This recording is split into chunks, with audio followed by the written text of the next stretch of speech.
Victory Monday. I'm Dave DeNatale alongside Jimmy Donovan. And Jimmy, these shows are always more fun to do coming off of a win. And it doesn't matter how the Browns win.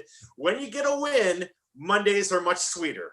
Well, they really are. I have to tell you, they've been nice the last couple of weeks, even though it was a Victory Friday, I guess, after the Thursday night win. No matter what day of the week it comes, Dino, it's always great. Absolutely. You know, I thought you had a good assessment on Jimmy's take after the game yesterday. You know, through 3 games, with the Browns having played the Ravens, the Bengals, and Washington football team, yeah, this is, I think if we were playing the schedule game when the season started, this is about where I think we had hoped anyway the Browns would be. And here we are, a winning record. Yeah, I think so. I mean, I think that we all probably looked through some orange and brown lenses when the schedule came out and said, hey, we can go into Baltimore and win. But I think we also had to throw in the factor there was no preseason. There was a total virtual offseason. There was too much new going on going into that game. New head coach, new offense, new defense, and still a bunch of new players too, whether it be a free agent or a rookie. And that Baltimore team was set. I mean, they are snarling after getting knocked out of the playoffs the way they have been knocked out at home the last 2 years. So they have really been dialed in on the start of the regular season, and they kind of tweaked their defense, but it wasn't a big overhaul. Same coaching staff, great quarterback, and all of the accompanying factors that make them so great. So I think you had to go in realistically and say the Ravens would have to play pretty poorly and the Browns would have to play very well to come out victorious in that one. And the Ravens played superb and the Browns played horribly. And so you get that result. But after that, you have to take care of business if you're going to make this thing start to go forward. And I think they have done that. I think I think they've found their way how they have to win. They really have. They have finally designated the right way. And they've gotten away from this pass-happy offense, yet they peek back into it a little bit at times. And I think it got them into trouble a little bit in the third quarter yesterday when they went back to trying to throw the ball a lot. And Baker took an intentional grounding penalty. Yes. They took a penalty, took a sack. And the next thing, you're punting out of your own end zone. They're getting the ball on your side of the field, and a 10-point lead is gone. Here's the big difference, though, Dino, that I noticed in the Browns. They took care of business in these 2 games, Bengals and Washington yesterday. But yesterday showed me something because Washington took a run at them after the Browns dominated the second quarter and had a 10-point lead. And they lost that lead by their play in the third quarter. And typically through the years, they would have folded up like a tent, and that would have been it. They would have lost by 12 or something like that. And that didn't happen yesterday. They calmed down. They got back to what works for them. They run the football, and they win the game. And that's a difference in culture, I think. Yeah, I was gonna say I feel like we're starting now as we're seeing more of a sample size to get an idea of the effect of Kevin Stefanski and the way he coaches, the way his staff coaches, more discipline, less penalties, and this idea that our talent is with our running game and our offensive line. I think I'm with you. They forgot a little bit in the third quarter, but they seem to understand that's their strength, not necessarily the quarterback and the great wide receivers, and they're going with it and they're sticking to it. Yeah, I mean, if you go back yesterday, Odell Beckham Jr. was only targeted, I believe, 4 times in the game. Okay, I think Landry might have been targeted the same amount of times, only 4 times in the game. But Beckham came up with a huge play in the game, and it was when he's wide open on a long pass, similar to the kind of play that netted them the 43-yard touchdown against the Bengals. And Baker underthrows him. And it's going to be an interception for Troy Apke, the safety for Washington. And Beckham comes in and plays defensive back and knocks the ball away.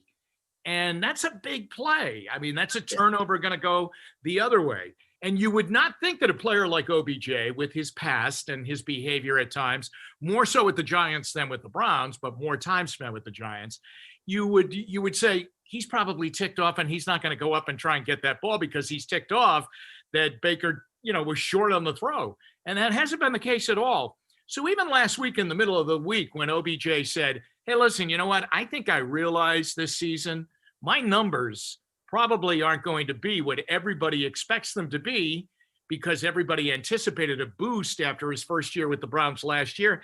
But he said, I've come to the firm belief that they're probably not going to be that way because we have this running game that is so effective. And so we're going to have to pick our points in the game. And I think that's what they're doing right now.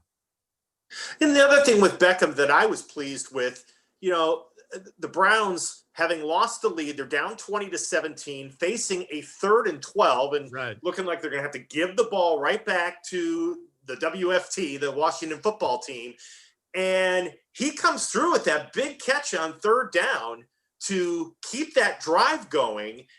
And I'm sitting there going, you know, yes, the big catch against the Bengals, and even going back last year and what he did against the Jets, those are great plays. But I'll tell you, I'll take that kind of a play to stretch the chains and move the first down from Beckham any day of the week and call that a win. And he seems like, I think you're right. I think the sense of self and his role, I think he's comfortable with it right now. Yeah, well, I think he realizes he wants to be in big games again. And the only way you do that is by winning and you get into big games. And so he probably anticipates this week going to Dallas. He's had some great games against the Cowboys through his years with the Giants, both at the Meadowlands and down in their stadium. So I would imagine this is a big game for him going down there. He knows the Cowboys. Some of his legend was hatched by the games he's had against the Cowboys. But I think overall, Dino, he realizes he wants to be on a winning team. And that's the way you get back into the big games. That's the way everybody talks about you again. And that's how you put your talent back on center stage. But to get there, you got to do the work, and you got to beat the Bengals. You got to beat Washington. You have to do the groundwork to get back to those big games and to get back onto that elite level in the NFL. Because really, he had a rough year last year with the Browns, 6-10, and he felt it was underwhelming personally for him. But he also had a couple of rough years with the Giants before he came here. I mean, they had one good year where they went 11-5, but after around that, he had a couple of rough years where they weren't competitive at all. So to get this OBJ, trademark back out there, he wants to be in the big game. He wants to see Jim Nantz and Tony Romo. He wants Al Michaels, and he wants Chris Collinsworth. And if Al needs the night off, he'll take Mike Tirico. I mean, he wants Buck and Aikman. He really does. And I get it, but the way you get there is you have to win a lot. Yeah. Now, on the defensive side, I know Haskins was not accurate and made some poor throws. That said, you have to be in the right place. You've got to make the interceptions. I appreciated the value of having veteran linebackers like Malcolm Smith and BJ Goodson on those picks. And then you also appreciate that Myles Garrett, when it's time, we're all sitting there going, man, would it be nice to get a strip sack by Myles Garrett? He comes through with a big play. And a defense that, I think everybody knows they're going to struggle this year at times. It's nice to see them make big plays too. Oh, yeah. And it's funny, turnovers, sometimes it's feast or famine, really. And sometimes you can't get near the ball. And that was the case against Baltimore and for a big part of the Bengals game. I mean, Joe Burrow kind of picked them apart in that game. After all, he threw 61 times in the game. So you're waiting for turnovers to come. And man, they came yesterday. It was like turning on a faucet. And it was really well done by them. The overall picture defensively, you're correct. This is going to be a work in progress all year long. But I think they would take that kind of an effort that they gave yesterday. I mean, they would take that and they feel their offense is going to better what the other team is going to do against their defense. 20 points, they're going to do better than that on most Sundays. I mean, this is legitimately, the Browns offense I'm speaking of, is legitimately a pretty high scoring offense. And I think we've just kind of scratched the surface. I mean, I know it's Chubb mania right now and Kareem Hunt mania, but there's going to be a game where where Landry and Beckham are going to get going. Austin Hooper's going to get going. Things like that. I think you're going to see Mayfield's going to have a big game. I think it's just all figuring into the plan right now. They're taking what they do best, but they want to build on that. But defensively, I tell you, Dino, that Grant Delpit injury was a really big injury during training camp because I think it really took a lot of the engine from the back into the front of the defense. It took that away, what they had plans for that young man. So we'll have to wait until next year. But those two safeties, what they don't have in overall physical talent, they have it upstairs. Sendejo and Carl Joseph, they're playing pretty smart football. Terrence Mitchell's playing really well. I give him a lot of credit. I'll tell you what, he's a Swiss Army knife out there. He can do whatever they want him to do. But they need a good run with Greedy Williams playing and Denzel Ward playing, and we don't have to worry about them being nicked or less than 100%. And they'll get Mac Wilson back now. He only played 6 snaps yesterday. They'll elevate that next week, and things like that. And I think they really were excited about that kid, Jacob Phillips, who went out injured, the rookie linebacker from LSU. So I think soon they'll get him back. They would love to get Olivier Vernon back. He falls into the category of Greedy Williams and a little bit of Denzel Ward, that you lose him a lot to these injuries, and it takes time to get him ready. But I will say yesterday, Adrian Claiborne muscled up and played well, but you do need another guy on the other side of Garrett to get the full effect of him. Yeah, absolutely. All right. I waited until like 11 minutes in to bring up your adopted son, Nick Chubb, with you. And what I love, Jimmy, is how in these last 2 wins, the Browns are approaching it. It's you let Chubb kind of, do a lot of the work in the first, second, and third quarters. And then Hunt is like the closer. They're using him in the goal line. They're using him in passing situations. I mean, he's still getting the ball. Yeah. But in the fourth quarter, you're starting to see him really get consecutive carries, and he's got a lot of energy, and defenses aren't keeping up with him. Yeah. I think they're using him very smart to go with Chubb. It's beautiful to watch. It really is. You're right, and you're totally accurate on that. I'm sitting doing this with you at the dinner table at the Donovan farm. And already we'll soon be getting ready for a Thanksgiving Day feast. We get ready for the holidays here. And probably in the chair to my right, I hope that our adopted son, Nick, is sitting here on Thanksgiving Day, because that's how much I think of him. What a player. Doug Deacon said to me yesterday, though not on the air, but we're all friends here, so I can say it here. He said, I have to tell you something. I think he might be the best running back here since Jim Brown. Now that's a mouthful, because you've had you've had the Pruitts, you've had Leroy Kelly, a Hall of Famer. But boy, Dino, this guy is really special. And Kareem Hunt is a very unique talent.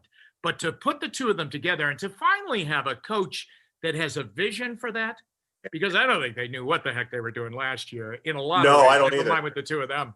But I think to finally have a coach that has the vision of how to do it, what we're seeing, wow, this is really something.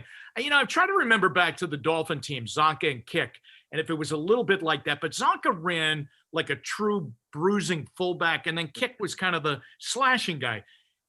To say Chubb runs like that, you're really shortchanging him, because he can run any way he wants. He can run with power. He can run with speed. He can cut and change directions. He's an amazing talent. When I was watching yesterday also, a couple times they had Wyatt Teller from the right guard pulling for him and opening slots up. But sitting here thinking, and of course I know the answer, it was last year, but why did it take like more than half the year last year for Wyatt Teller to start and actually get in the games? But he really, unsung, is doing a nice job on that offensive line with the rest of that unit.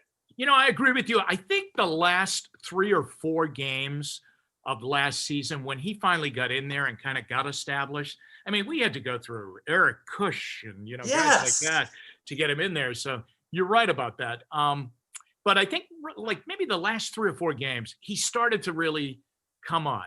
And then he really committed himself physically. And all of the offensive linemen have said this, Treader and Batonio and those guys have said, he went and he really got physically much stronger. He realized by playing last year, he probably physically had some work to do to get stronger, just get physically stronger. And he did that. And then the other thing is you get a really good offensive line coach in here like Bill Callahan, who is extremely demanding of this group. And I think, you put that all together and, well, you'd be hard to find a guy playing the position of right guard playing any better than the way Wyatt Teller is playing right now. Yeah, it's pretty amazing. Lastly, Jimmy, the Cowboys are up next, and they're a team we know they can, with Prescott and Elliott and that core of receivers. They put a lot of points on the board, but watching them for a little bit yesterday, they're not stopping anybody right now either. I mean, so it might be the first team to 42 wins down at the house of Jerry this weekend. Yeah, you're right. They aren't stopping anybody. The thing the Browns have to really be careful of is you're not going down there and playing against Emmitt Smith and Troy Aikman and Roger Staubach and Michael Irvin and all of those great Cowboys. You are going down there, you're going to play against that uniform. But there are different guys in those uniforms right now. There's a stigma, just like there is when you play the Yankees or a team like that. Okay, there's a stigma by going down there and seeing that helmet with the star on it that you can kind of be starry-eyed and get yourself in trouble. So I hope they go down there and realize exactly what you said. Hey, everybody's putting a ton of points up on these guys. If Atlanta isn't Atlanta, they beat them handily in that game, a couple of weeks ago. And Seattle, they fell behind late, but they knew they were going to go down and score and take the lead in the game. So I think you have to overcome the fact that the Browns have a bunch of guys that are from Texas. So I'm sure, Baker's from Texas, Garrett, played down at Texas A&M. There's a bunch of guys from Texas down there, and I'm sure they grew up, and the Cowboys were probably a big part of their Sunday afternoons when they were kids. But you got to get over that, and you got to go in and win the game or play the game and play the game to win. And I just get the impression that maybe the lesson of going in and giving Baltimore too much respect might be a lesson learned, and you go in realizing, hey, we can play with these guys. And listen, OBJ could be a helping factor there. He knows what it's like to win down there. Yeah, that's they'll take anyone with experience winning is welcome in the Cleveland Browns locker room. That's right. All right, Jimmy, great to see you, my friend. We'll look forward to seeing you tonight, starting at 5 on What's New, and then What Matters Most at 6, and Front Row at 7, and get all of your analysis and more on the Browns and everything else going on in a busy week in Cleveland sports.